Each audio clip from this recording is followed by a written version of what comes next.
Another double episode, a combo, Go Show and the Brewmans combining to hang out with Jason Costello from Canyon Coolers. That's right, the Canyon Coolers, the Jason Costello. Joining me, of course, is Rob Hunter. Rob Hunter, we do gather around a beer. What are we drinking today? This was your call, pal. But we're going different because I got the old school fat tire because we decided to change it up a little bit. You said fat tire, and I grabbed kilt lifter. See, that's the problem with guys with head injuries like me. Yeah. So I thought, okay, hey, beer's beer, whatever. Let's open them up. We got three different beers then. And then Jason, what are you drinking? You're drinking with us today. What you got? Well, my warehouse guy's been working pretty hard, and somehow that makes my beer here at the place disappear rather quickly. So I was planning on my road. But I had to go today with the ranch water seltzer. So, we're hydrating too. It's important. Oh, okay. I'm hydrating too because I don't even know how many ounces is in this kilt lifter, which I thought we were supposed to get, but apparently I was supposed to get a fat tire. But I got a kilt lifter because I'm a knucklehead, and this thing is I need a spotter to lift this dang thing. So I'm definitely hydrating today.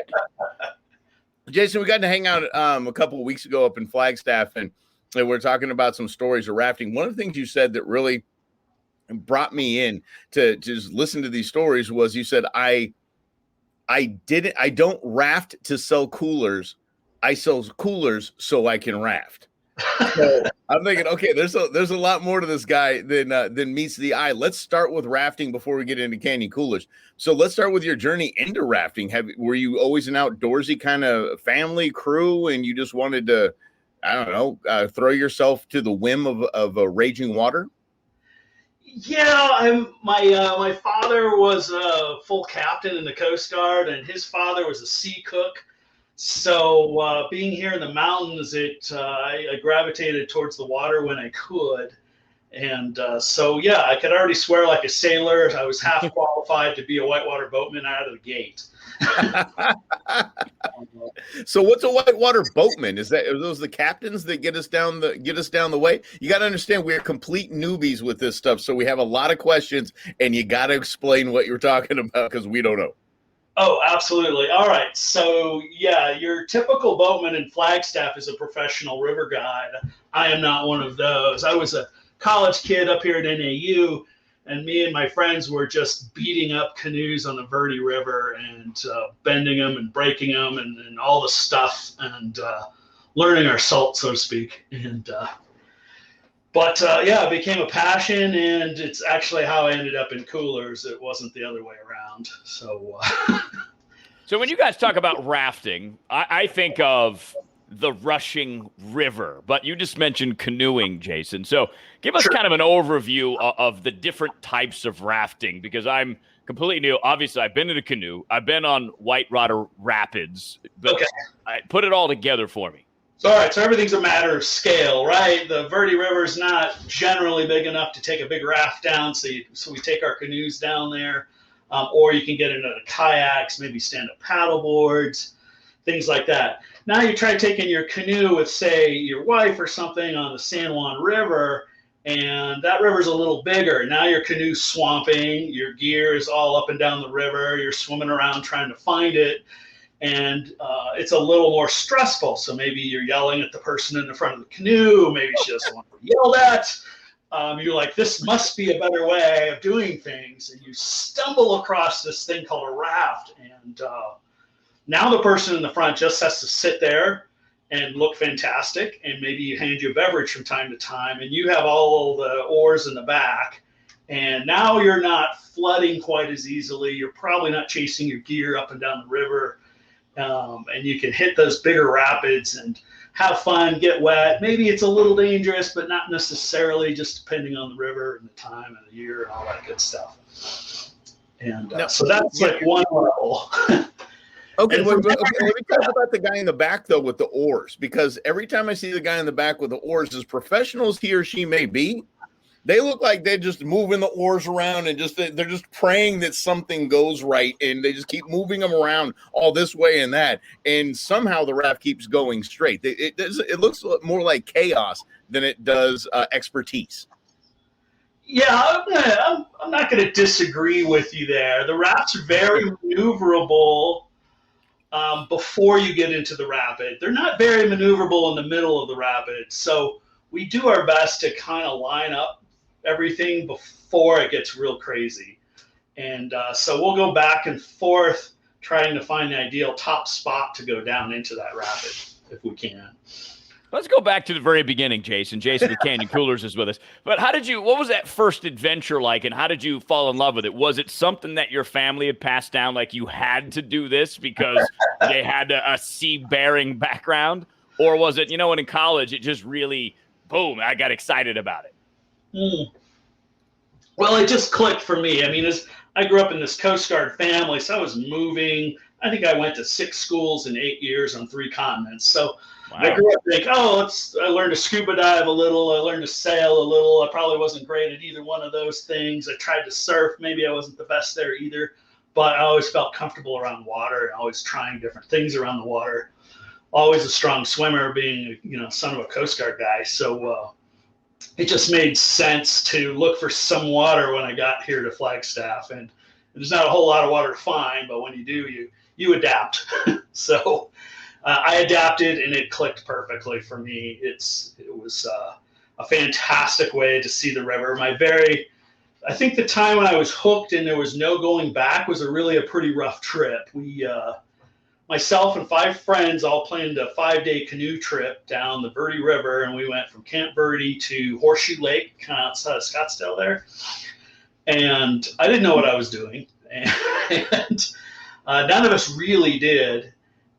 So by the time we got down there, I was pretty sore and pretty beat up. But living on those beaches and having a few beers with some friends and just seeing the beautiful countryside down there, it was addictive.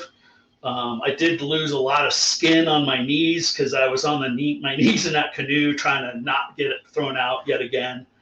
And that sand wears you down. And boy, it took me days. Like, I couldn't stand up straight very easily for like a week. But, so yeah, there was a few bruises there. I had my stuff in trash bags with knots tied in the top. I was real professional, as you could see. And, so learned through trial and error. And let's say I failed cheaply and quickly and kept going. On that trip, did you have anyone that knew what the hell they were doing? Because it just seems like it was all asses and elbows, really. Probably there were some people that were maybe slightly more skilled than myself. There's a technique called bracing, which really helps keep you in the boat, helps keep the canoe stable. And it's just a matter of reaching outside the canoe with your paddle in your hand and grabbing a little bit of water. And it really doesn't matter whether you move it forward or backwards, but it kind of gives you that, the training wheels, so to speak. And so there's some people that maybe knew how to do that. But by and large, we didn't know what we were doing. Like, each one of us planned one meal for the whole evening, and every one of us brought sausages. So it was literal and sausage fest all the way down. It seems like a lot of work, though, Jason. I think that's one of the things that intimidates me about taking any type of watercraft, whether it be rapid style, canoe style, stand-up paddleboard. I'm like, you got to strap it to the car. You got to learn stuff. You're going to fall in the water. All of those things are excuses that keep me from actually trying it. You will come home a little bruised and maybe a little bloody. I can pretty much guarantee that. And in the Western style rafting it does use oars and a lot of boxes, and you go like 100 or 200 miles before you see anybody. And so that it's a ton of work. You set up an entire kitchen every day. And, and it's not just a little kitchen. It's like 100 square foot kitchen with burners and fresh coffee and amazing food and all of it. It is a ton of work. There's no way around it. It's more of an expedition than it is like an adventure sport almost, because it's about gear. And but there are other ways to do the river. So you can do what's called paddle rafting. Now everybody has a paddle, and you put like 9 people in a boat, and you can do some pretty gnarly, cool trips. You're more likely to do that if you kind of do like an adventure package when you, say, travel to, I don't know, Costa Rica or something like that. or even the Salt River. Over there, you can get in some paddle rafting stuff, and that's a lot of fun. You can motor around, you have a lot of control, and there's not much gear to lose because it's just you and a paddle.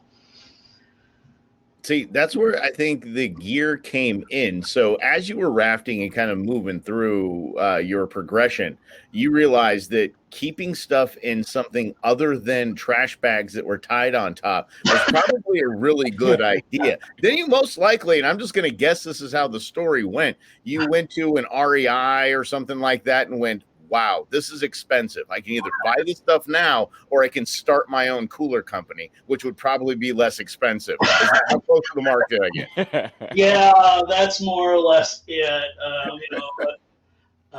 I normally run a 14-foot raft, and if one wanted to just go out and rig one and go from scratch to fully outfitted, you're probably $5,000 or $6,000 in, and that's you can go a little higher still. You can go to 10 pretty easy.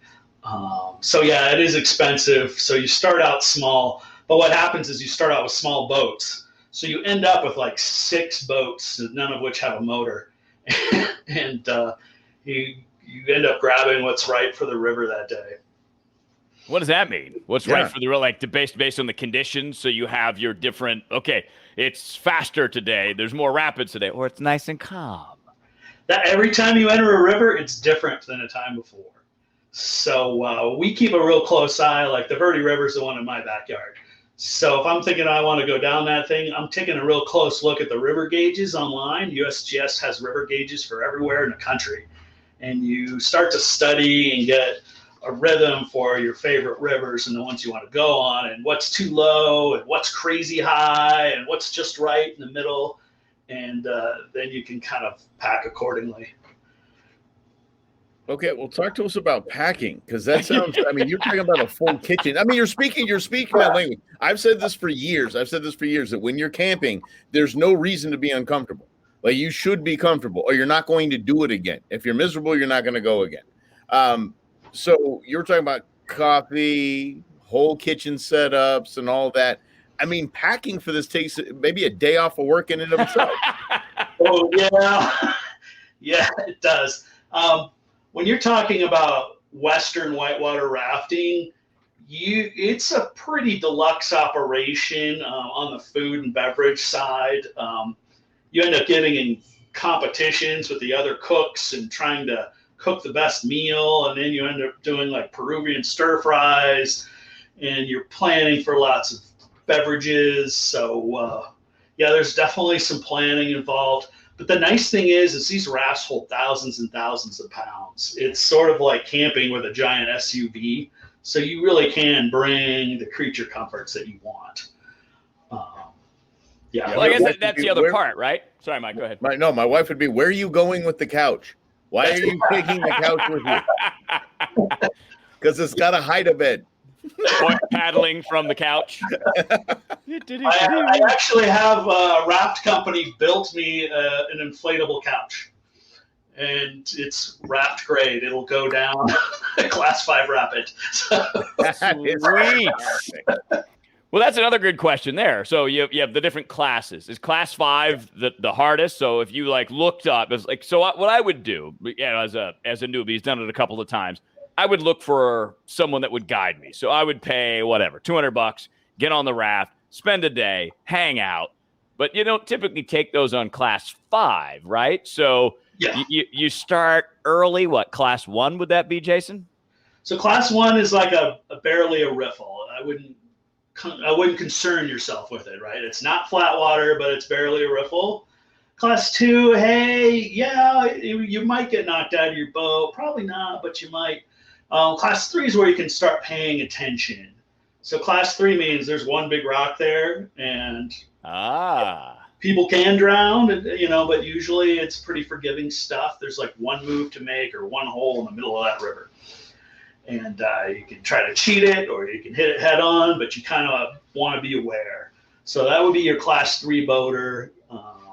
And then from there, you go to class 4. All the rivers except for the Grand Canyon use the same rating system. So class 4 means, hey, you got a couple things in the middle of the river and you have 1 or 2 moves that you absolutely have to make, or you will be terrified to death or risk life and limb.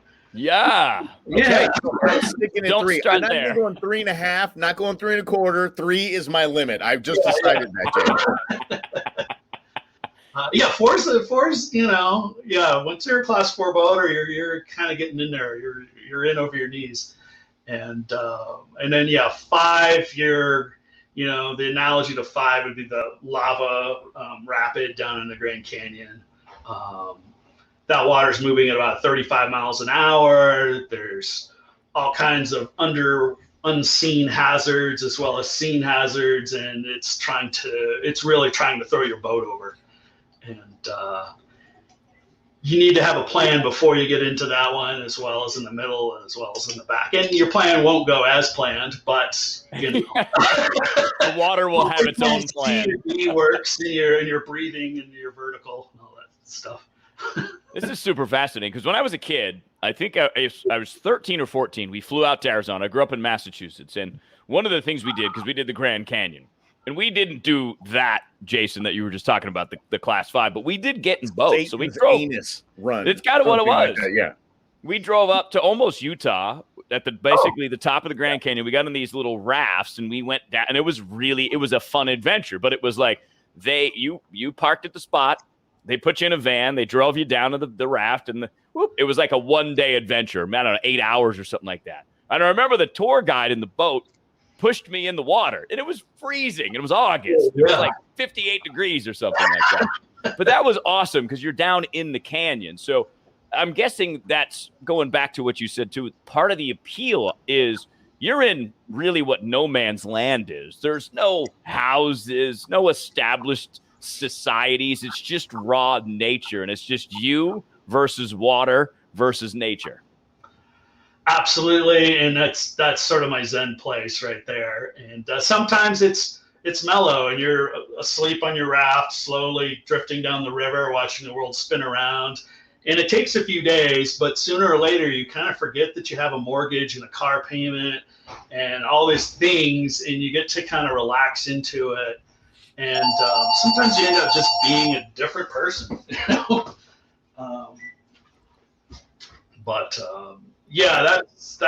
that's my happy place for sure.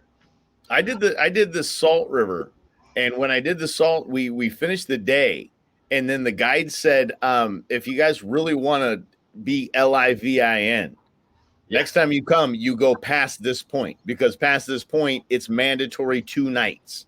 So you're all in. You just let go of life at this point. Like, it's the last time you can say you can stop now and get in your car if you want to. We'll get you back up there, or you're gone for 48 hours and it's just going to change your whole world. We have not done that yet, but that is something that at that moment I said, that's something we're going to do.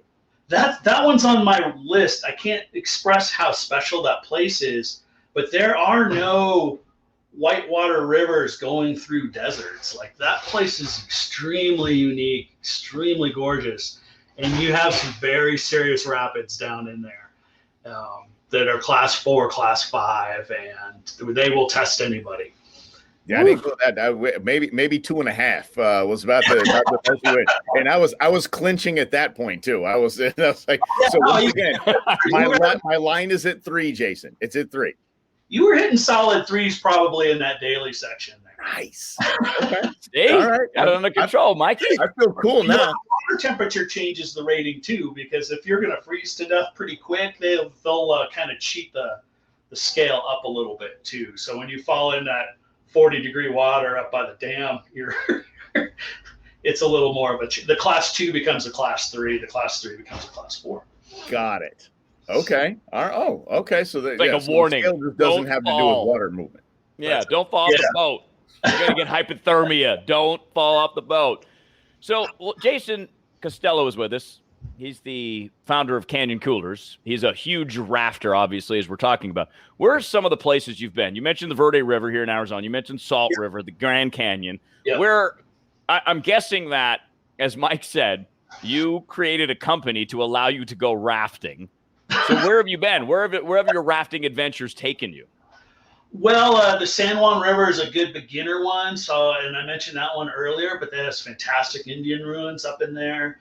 But yeah, as I was preparing myself to try to do the Grand, I did the Snake up there in Idaho and the Salmon. And the Snake River is like, I don't know, it was like 80 class 3 rapids in a day. It was just a straight rodeo. Wow. And the Salmon River's got, these sturgeon, and you can see to the bottom of these deep rivers. You can see the moss growing on the rocks. Absolutely gorgeous up in there. But yeah, I've been around the Rogue is another fantastic one too. If you guys will drift up towards that Oregon area. But all the Western rafting is done a very specific way with these big gear boats, and you're always in the middle of nowhere, and you're 150 miles from somebody making you a hamburger. But yeah, you can make your own as you go. Right. I'm rafting in Wyoming next month. Well, there you go. Yeah. I haven't done Wyoming yet, but yeah, I'm excited about that. So I'll send you pictures. I know I'll brag. There we go. Tell good lies. That's it. Look at you over there, you working stiff. But it is funny to think about that there are places still in America, because we don't think about this. We think of, I was just looking at a story of New York City today. I'm thinking like 9 million people live in this small place. Here in Phoenix, where we live, 4.5 million people live in this small place. But there are so many places where there are no people. Yeah, you go to Mexico. There's like 12 people in the whole state. Like, there's no one. There's a place called Chama over there. It looks just like Sedona, but there's no buildings. There's like one building, and you can go raft. It's pretty cool. Yeah. So I mean, I just love that idea. That's really a selling point for me, Mike and Jason, is that you go where not many people go, and that probably, as you've mentioned, Jason, it changes your world. It changes your perspective. It changes, how you view probably the planet Earth and everyone that lives on it. It does. I mean, you get the stars at night, the super dark skies that, I know Mike's familiar with those. You get this beach that nobody else can really get to. It's really your spot for the night, at least. And you get these side hikes and the bighorn sheep and, the real wild out there. And you got to get through it, but you have a team of people and everybody has their back. And even if you don't know them well, you'll be best friends by the end of the trip. And so there's a lot of camaraderie and getting through it that happens. And yeah, it's a neat event. How many years would you say that you have been actually rafting? Ooh, gosh. Let's see. The 90s was the canoe era. So I want to say, yeah, like early 2000, late 90s is when I started to raft. So yeah, a good 20 years. You can put the canoe era in there, at least for newbies like us. You put the canoe era. If you were out there breaking canoes, that qualifies. Let me tell you something. So in those years, in those 2 decades plus, what is the one time where you were going down the river and you thought, I should not be here right now, but you made it to success and you were just elated? And what was the one where you saw the same situation when I was right, I should not have done that? There was a few times. There was, let's see. Oh, gosh. What was the name of that rapid? I was somewhere. Oh, I want to say it was the Salmon.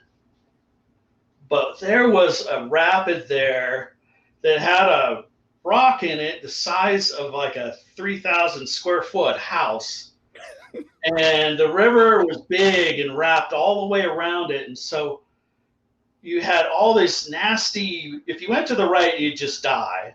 If you went straight, you'd go down into what looked like a black hole. And at the bottom, I think Satan was playing cards at a table. Oh. And like to the left was just this boiling nastiness, and you had like this 6-foot strip of water that you had to get your boat on, and you're basically hanging over the edge of the black hole looking down. And that was a nice solid class 4 that was really my first time getting after it, and I do remember that one pretty darn well.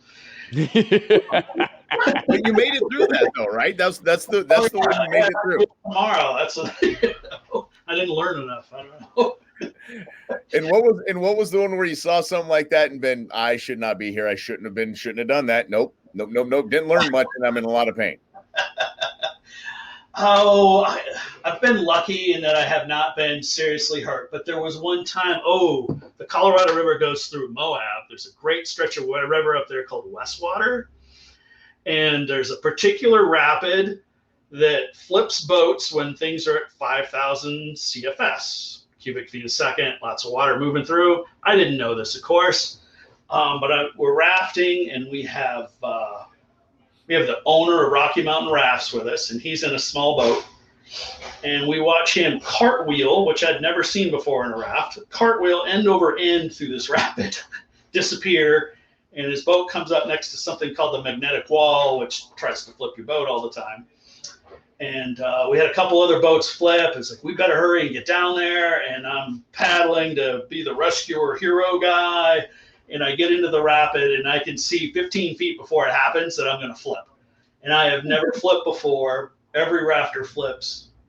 Plan on flipping. But at any rate, I had time to apologize to the guy in the front of the boat. I was like, Sam, I'm sorry.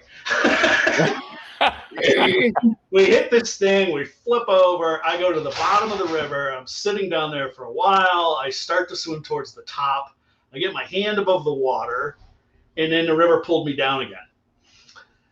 Because what they don't tell you is, we have these life preservers, and they're fantastic, and you have to wear them, it's just a must-do thing. But when you're in churning water, that water is full of air, and so they don't work fantastic in the middle of a rapid where you want them to work. And the water at the bottom of this rapid is going around like a washing machine, and it's trying to pull you down to the bottom. And sometimes you just have to wait it out. So at that point, I didn't struggle. My life did flash before my eyes a bit. Thought of my daughter for a little while. Realized the next time I got near the top, I was going to have to really go for it and get there. But I tried to stay patient, because you want the rapid to flush you out from the bottom of the river, and it might take a while. So it took a while. And I got up to the top, and obviously I'm here today. I was pretty worn out, and my boat had to go down the next rapid upside down without me. I was pretty wiped out. And that's and you had to go down. You had to go down the next rapid too without your boat. What do you do? Yeah, you're kind of looking at. You hope that there was plenty of people in our group. So the guy that was in the front of my boat, in this case, was able to hang on to the boat, and he got it kind of corralled over around the next turn. And there were some other boats down there to help him. But I had a whole leg ripped off of my pants. And I didn't even know it for 2 hours. You're just walking around with half a pair of shorts on and a pair of legs. It's a new look. It's the new Canyon Cooler pant short. Yeah. So we've gone in the span of about 7 minutes from, I'm all excited, I'm going to go rafting, to that story to like, maybe not. Maybe it's not for me, because I don't want to get sucked under the water and be like, what do? I can't really do it. I just got to let the water do its work. So from that moment, like, how many other times have you flipped or fallen in the rapids, Jason? And how do you get through your body and your mind wanting to panic? I think panic is not going to help. That's, aggressively swimming can help, but panic is not. So maybe it's just my demeanor, and I've been lucky in that regard. Or maybe I need to not do more than 2 cups of coffee in the morning. I don't know. But understanding the river and how it works, and kind of being a student of it a little bit, I think helped me, because I knew at that point I'd been rafting long enough that I knew how the rapid worked, and that I had to take my time and not panic. Because if I had fighting the river is kind of a losing battle. River's been there for millions of years. We're lucky if we get 80 or 90. Yeah, that's it. Okay, so Jason with Canyon Coolers. Jason, you did. I brought up this earlier. What you told me a couple weeks ago was that you don't raft to sell coolers. You sell coolers so you can go rafting. Part of that is you're selling coolers. So when you just got the handles of Canyon Coolers, what made you decide I'm going to go be an entrepreneur? Had you always been an entrepreneur? Did you become a guide over time? Were you working in sales? What did you decide I'm going to go do this on my own? I was the accidental entrepreneur. It was not entirely my intention, but I had a decent career. I was doing industrial safety stuff. I had 8 or 9 sales guys underneath me. Family-owned company, and he was bringing in his daughter with the MBA, and she was kind of looking at me sideways a lot, and my future there didn't look fantastic. But I was in Flagstaff, not a ton of opportunity, not the same economy we even have today, right? So I'm waking up at 3 a.m. going, what do I do? I have to make my own opportunities.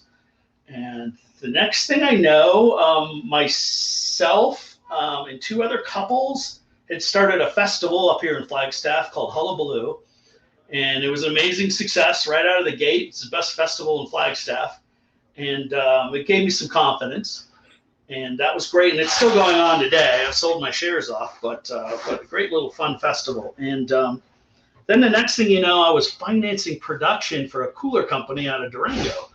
I had needed a cooler for my raft, and everyone here locally said, hey, talk to this guy.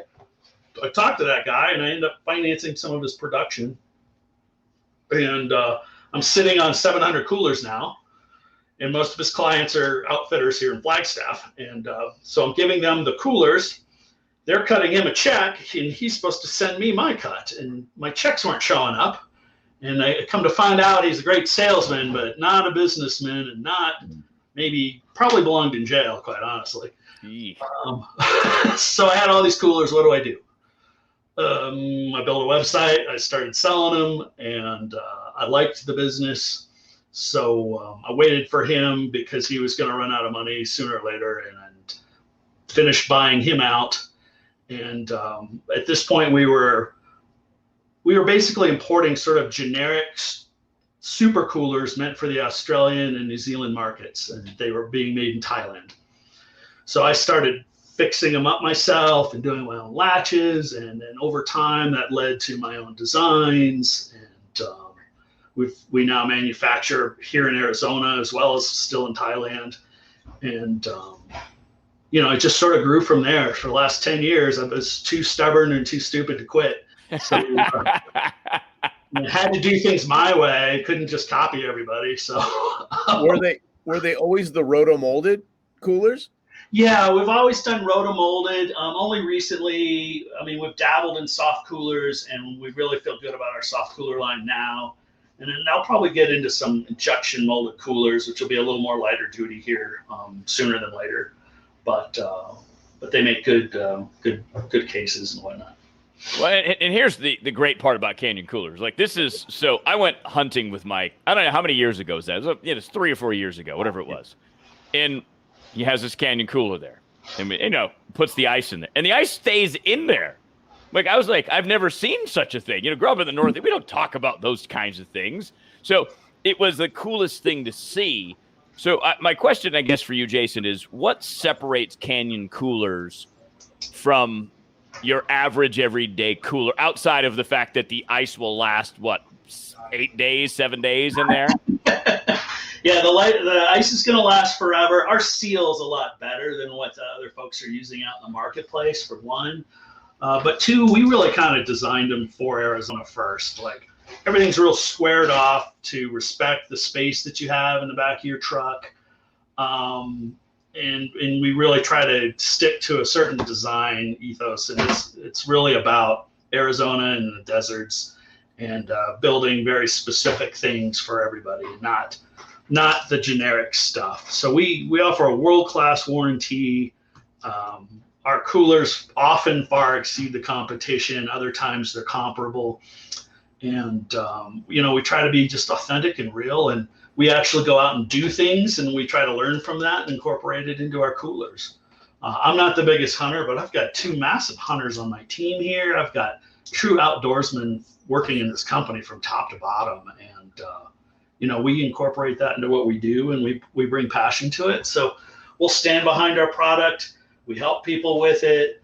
We're not a giant conglomerate with a 700-acre ranch in Texas. It's, people that put their pants on 1 foot at a time, and we care about our name, and we care about their experience as well. Jason with Canyon Coolers is with us, and one of the things because I'm such a Canyon Cooler fan, that if I see it in a magazine or a website, I catch a stress test for roto-molded coolers, and Canyon's in there. I'm all about this. The best one I saw, this blew my mind because everything was just nails over Yeti, over everything. Canyon was just crushing it.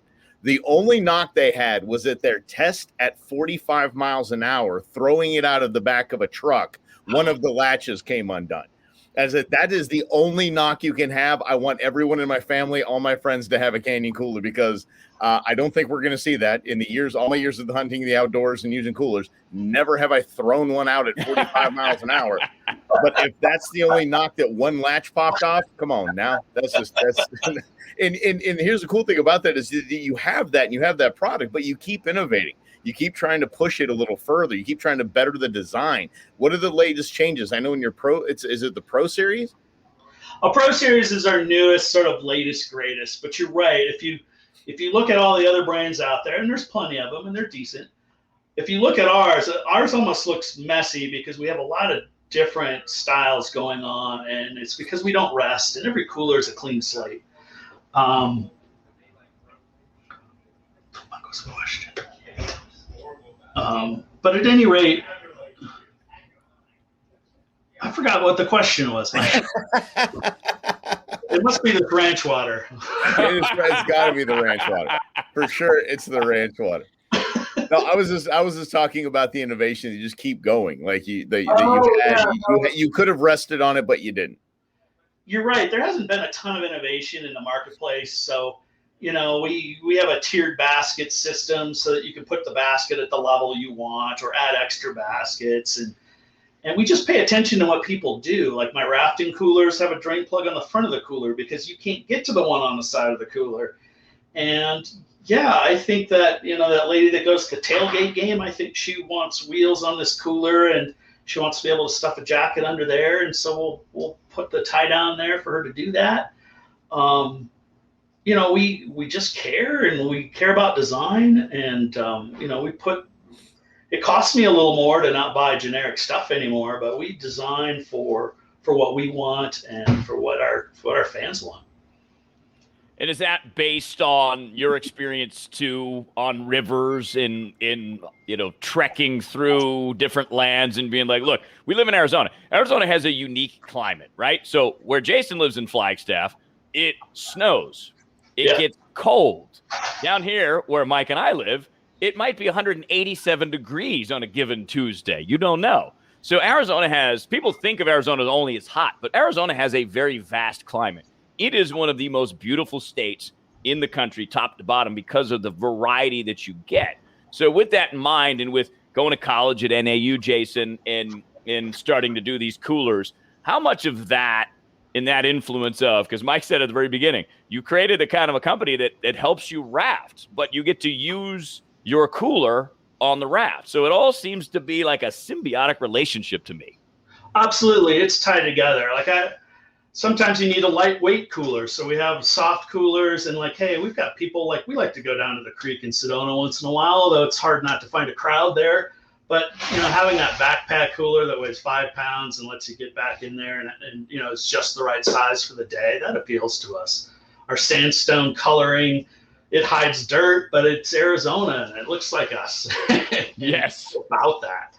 And, if we wanted to innovate with baskets, we'll do that. If our Pro Series, that's a cooler it's highly priced. It's going to cost you as much as brand Y, the Yetis of the world out there. But what you're going to get is more insulation than they have, a better latching system. We have a tie-down capabilities in the lid that lets you sling gear right to the top of the cooler if you want to.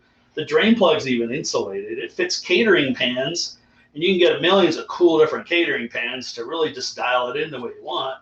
And the best part is it comes with this divider and you pull it out and you can make a table anywhere around the side of your cooler that you want.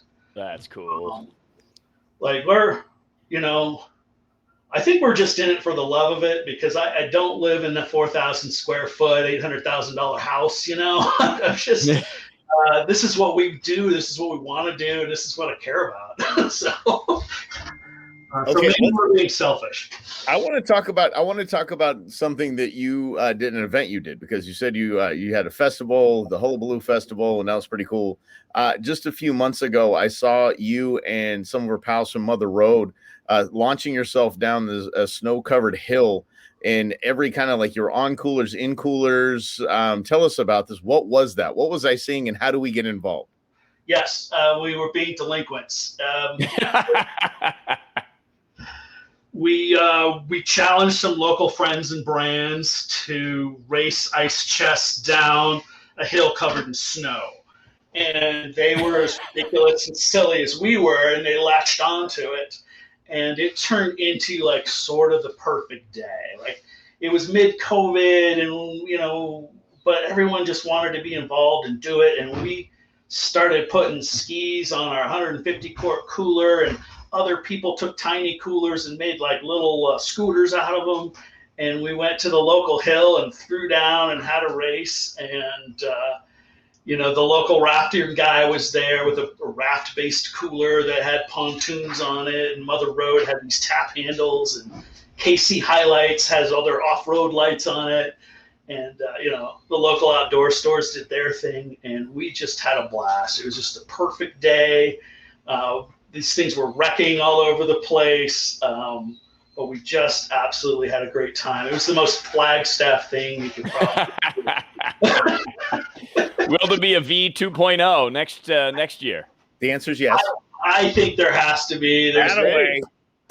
We were getting calls all week before it happened, like, we heard you're wrecking coolers. Can we come? We want to wreck coolers too. So, who am I to stand in the way of progress, right? Right, exactly. See, that's it. And let me ask you the question that a Phoenician would ask a Flagstaff person. Were there waivers involved? When you V 2.0, maybe an applied waiver, just being in Flagstaff. Yes, yeah. When you're strapping skis to a cooler, that's an implied you're taking responsibility for what the hell you're doing. Absolutely. I'm a cooler company, not a law firm, and that does get in my way once in a while. Unfortunately, it happens. So we're not rocket science guys. We're cooler guys. Yeah. That's right. Although if it keeps my beer cold for 7 days, it's pretty much rocket science as far as I'm concerned. Take that, Elon Musk. Make my beer cold for 7 days. Forget Mars. But, is there a video that we can watch of that, Jason, where we can see the... Yeah, check out, Google up Canyon Coolers on YouTube. It should be I know it's on our YouTube channel, but it's a really fun video, and most of our staff is in it, so you get to see the staff, but there's some fantastic wrecks and good drone footage. It's just beautiful. But, yeah, absolutely. Please check it out. Definitely. Yeah, we're going to check it out in person this year. Say yes. Yes. Yeah. I have a big winter jacket specifically to go to Flagstaff, so I'm ready to go, Mike. Let's do this. You kidding me? We're gonna have a camo canyon we're rolling down in, man. I'm gonna be in full hunt gear. We're gonna make Rob's clean, never used jacket, just filthy. We're gonna throw him down a slope over and over again. I love it. That's perfect. I'm thinking about having a deer rack on the front of ours. It's gonna be fantastic. It's gonna look great. That's actually gonna be how we kind of steer it, like those rafters we talked about earlier. Just kind of move stuff around. Oh wait, the people drove it like it was a raft. Like people got on it. Like I was gonna say that. Paddles. Oh, we actually took rafts down the hill too. You got to check out the video. And the couch went down. The couch. Great. I almost beat the raft on the couch, so you can watch me talking smack to the rafters. This is how good I am. Okay, I can go down with the couch. My couch is almost faster than your raft on a ski. Exactly. So obviously they have a lot of fun at Canyon Coolers, and they love what they do, and that obviously I think comes out in the product. And to me, Mike, it always seems like those are the products you enjoy the most when you know that blood, sweat, and tears, but heart and soul go into them too, and they're made for a purpose, not just to make money. Like, okay, we get it. Businesses are designed to make money, but when you buy products, I at least want to buy products from people that give a crap, that people are doing this for their own right reasons. Well, thank you, Rob. I think that's going to be more important in the marketplace. Maybe that'll play out for us. Maybe it won't. But if we can continue to grow and still have that fan base, like I'm happy. Absolutely. Now, before we let you go, I want to go back because you mentioned at the very beginning, Jason, that you lived on 3 continents as you were growing up as a Coast Guard baby. Oh. So obviously we have North America. What are the other 2 continents? And what was it like being a kid living in different places? All right. Well, I'm not sure my other places count as continents, but there was Guam, which is in the middle of the Western Pacific, somewhere between Japan and New Zealand, and then Hawaii, and New York, and a lot of time in D.C. and Seattle, and I was born in San Francisco, and I felt in Arizona. So I definitely am an American mutt. You learn to make friends quickly. You have to be comfortable saying goodbye, but you have to be flexible enough, because whatever's going on after you move might be a completely different opportunity than where you came from. Maybe you love playing soccer in Virginia, but maybe it's just a different thing in Guam. Totally. So I think it really helped me to just to be open to different experiences, open to meeting people, and seeing and respecting what they're all about too. What is it about Flagstaff that you love? Because of all those places, and I'll say it this way. I don't know what it is about Arizona, but there's something special about it. I don't know how to describe it, because I've lived in 5 states myself. Yeah. Mike's lived in what, 3 or 4? I'm going to go with 5. Yeah. So we've both lived in 5 states. Jason, you've obviously been all over the place. So what is it that when you got to NAU and you went to Flagstaff, you're like, this is where I'm staying? Well, it was the first time I hit the mountains out of all the places. I was always near water, but I think it is bigger than that. I think it is like Arizona, like we said earlier, we have all these different environments. If I get tired of the cold weather in Flagstaff, I'm going to drive an hour and a half in any direction, and there's something pretty cool happening over there. I can just about guarantee it. Someplace I haven't explored, and maybe it's a 4-star restaurant in Scottsdale, or maybe it's a slot canyon, up there by the North Rim. But there is something for everybody, and if you're open to exploring all of Arizona, it's endless. And you get to go back and do it again sometimes, but there's so much to see between then and there. It takes a few years. So. You just get used to it. Like you ask where something was, and they say, "Oh, that's about 4 or 5 miles past Chunky Dunk, Arizona." You've been to Chunky Dunk, you know where that is, and you just go, "Yeah, sure, whatever. Yeah, I'm sure it's there because there's so much here." You always think of people just making stuff up, but sure enough, you're driving around one day and you're like, "That's Chunk Dunk. That's exactly what somebody told me about 2 years ago," and I told them I knew where it was. Now I know where it is. That's what I did. It's all exploring. This is just miles and miles of exploring in this fantastic state. And I think Arizona has a history of people sort of making their dreams. I mean, people made Phoenix out of nothing in the desert, and that takes some vision. And I think, I could sit here in Flagstaff and nitpick it a little, but at the end of the day, people build their dreams in this state, and I think that's powerful. I like a great way to put it. I love that. Because you're right, we have no business. 4.5 million people have zero business living in a desert where on an average day in August, it might hit 115. It's 105 degrees every day from basically June until September. Why do we live here? Because we have air conditioning. Because someone had a vision, and because, like Mike loves this part, the fact that people there's no water there. Phoenix is so far ahead planning with water, Arizona is, that we give water to California because they're insane. And we're like, don't worry, we got you covered. We figured this out a long time ago. It's like a marvel of human ingenuity top to bottom. I agree. I think that bleeds to other generations. I mean, what are we, 4 or 5 generations from this state becoming a state, and here we are, still have that same. We still have that same push, that same drive.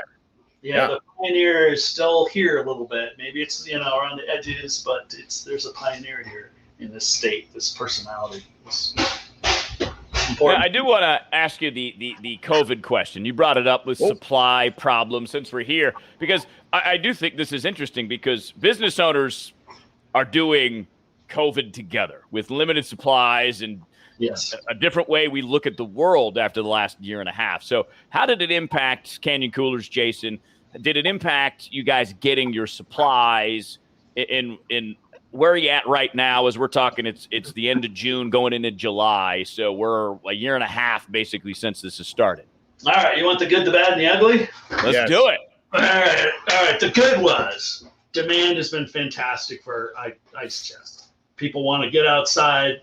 I think some trends were accelerated, and I think our brand also kind of hit a slightly different stride, a better stride, right in advance of COVID. So we saw incredible demand, and we are super thankful for it. And we saw a lot of people buying a second and third and fourth cooler, which is a little bit mind-boggling when these things cost $200 or $300.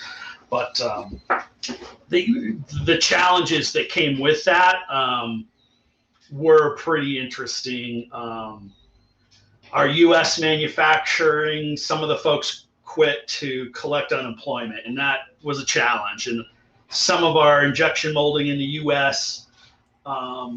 Couldn't get resin and supply. So I'd have almost a whole cooler, but I wouldn't have a drain plug and a latch. So then I'm sitting on 98% of a cooler I can't sell. As far as our overseas supplies, and I thought I had this nailed because I just built out my USA supply channel like a year before this COVID thing happened. And I'm like, all right, I got overseas supply, long-term partners that have been good to me since we started. I've got USA supply where I've always wanted to build, and now we can build it here. And now I'll never have a supply issue. And boy, both of them have been super challenged. So all of our stuff coming in through the ports, hugely delayed. All of it's prepaid, and I was scrambling to pay for my inventory because I couldn't get it in time to sell it. And so that, it was a good problem to have because, again, the supply was there. We got through it. We're growing. We're bigger. We're better. But yeah, it's still to this day, it's challenging. The cost of transportation and everything else all the way around is constantly changing.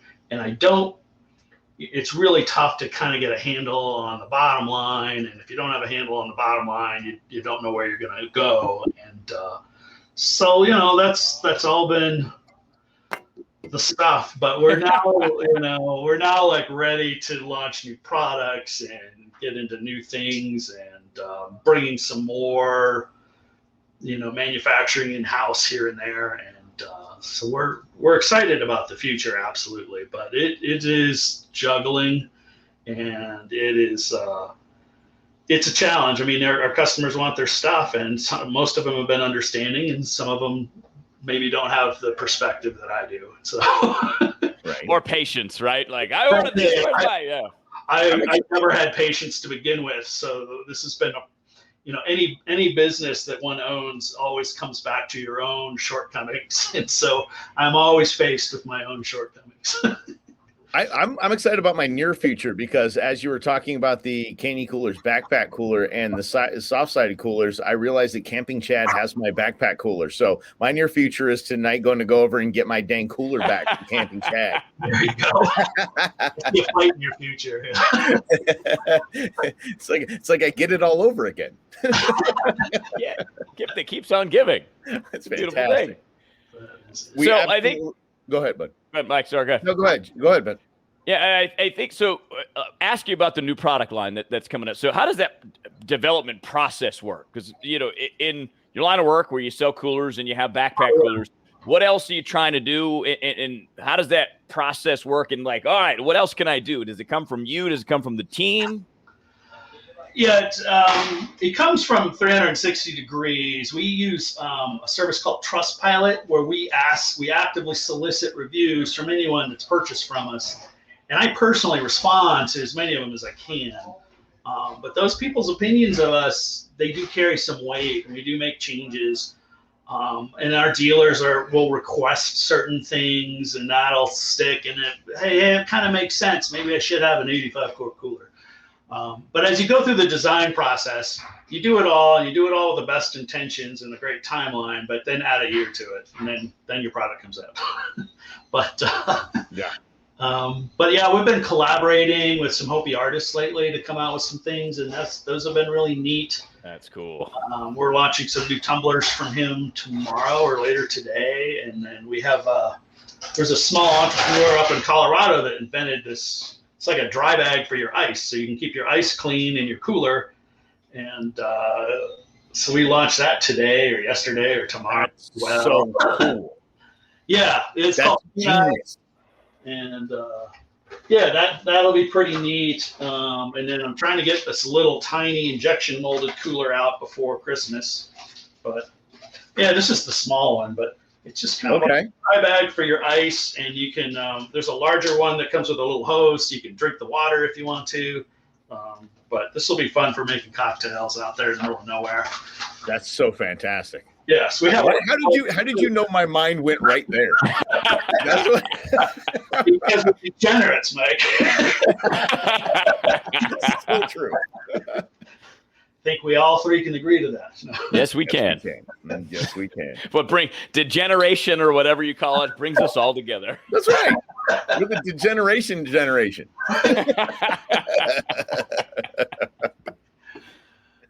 And what a great! I think this is a great weekend to have this show to launch this podcast with you, Jason, because celebrating our independence, celebrating this great nation. What other nation in the world could we all pull this off? Where I get to do 2, now 3 radio shows with my best friends ever. You have started your passion and turned into a business, and here we are, just having fun together, drinking a beer and enjoying life together. This is fantastic. So we appreciate you being here, and a wonderful Independence Day, happy Independence Day weekend to you.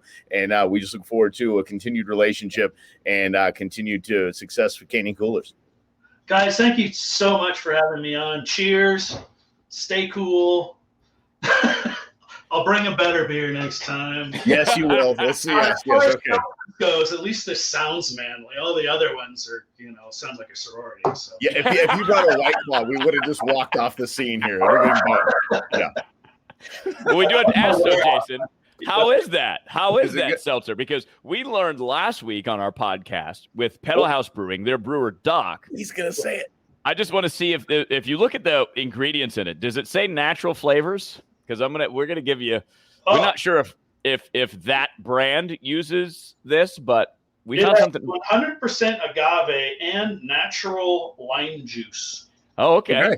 Done. So maybe it does not. In natural flavors in a lot of seltzers. Doc, the brewer at Pedal House, told us it is the anal secretions of a beaver. No joke. Fantastic, yeah. And there's a word for it. There's a word for it that starts with a C, I think it is. And we actually, when we launched that podcast, somebody came and answered the question. This is what it's called. This is what you see it on the can as. And I just, once again, celebrating America. Apparently, there's an anal secretion of beaver business out there where there's beaver anal secretion farmers that supply the entire seltzer industry. I think, God bless America. God bless you, America. God bless freedom. Yes. Oh, boy. Oh, damn. Yes. On that note. Yes. Where do we go? I need another one of these. We're going to keep this going. Man, that was awesome. That was great, man. Yeah, that was fantastic. Was it cool? I really like working with both of you guys. My first time getting to meet you, Ralph, but thank you. I know. So when did this air? Did it just air? How's that? Hold on. Yeah, Rob, you muted yourself, bud. Oh. Or I muted you. I don't know. I didn't mute you. There you go. Yeah. So we'll probably put it out by Friday, and then it will be cast. The video will be out on YouTube, and then it will play on Mike's Go Show, which will be Saturday morning. Are you going to be able to turn it around for this week, or is it going to be? Yeah. So Jason, it'll be on the iHeart app. It'll be on 7 a.m. You'll be the back hour. So 7 a.m. on Saturday morning on Fox Sports 910. Okay. And then Sunday it'll play at 4 p.m. on 550 KFYI. So that'd be your whole hour. And it will play Saturday night at 6 p.m. as well on the Brewman's radio version. So there'll be plenty of Jason from Canyon Coolers. Yeah. Baby. Yeah, God help you. Yeah. You'll be all over, pal. Well, it was good. There was no swears to edit out. Like occasionally you have guests who will swear and they're like, I got to go through and I got to edit all the things out. So, well, hold on. He did say what the fuck was the question? So did you monitor? Did you get that one? I got it right here. 3645. I got it. Hey, 2 more of these, it would have been a lot of edits. Oh yeah. Well, that's what I mean. How Mike and I are able to not is I don't know how. I don't know how we don't do it because years of rigorous training. Yes. Yeah. My mother just moved here and she's like, "You say the F word a lot." I'm like, when we're in show prep, it's used as a comma. Yeah. So yeah. It's pretty much a little Andrew Dice Clay mixed in there. We got to get it out before the microphones turn on. Yes. Yeah. Yes. All right, man. We'll let you get back to work, boss. All right. Thank you very much. And all right. Thank you. If you want me to promote it a certain way or put something on our Facebook or Instagram, let me know if you want Go Show or Brewmance or whatever the preferred. Both. Okay. It could be great. Yeah. Okay, I can do that. I don't know if I have all the information I need or wrote it all down. I mean, I have the Saturday and the Sunday radio times, but we'll send you all the links and stuff, and we'll make sure that your team has it that I've been communicating with as well. So okay, perfect. All right, everybody, thank you so much, guys. Everybody's Thanks, in the know. All right, man. Yeah. Have a good one. Cheers, man. Cheers.